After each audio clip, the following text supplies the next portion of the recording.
Alright, December 16th, 2023, Tyler Hayes here along with the ATSF Railfan 1802 coming to you from Ladysmith yet again along the Canadian Nationals Superior Submain at mile 353.17. Going to have the roll-by of the M343 91 of the 16th with the C6M rebuild from the first batch of the 3314 deleted, with the 3889 sporting the 100th anniversary logo running second. Let's check them out on the roll-bys. We'll lean back and get them.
WC 558-464, and the train device is going.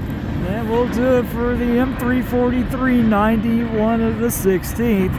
We'll do it for that C6M rebuild of the 3314 and the 3889, sporting the 100th anniversary logo. And we'll do it for this video at Ladysmith.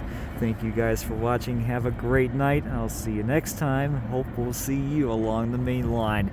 Tyler Hayes out.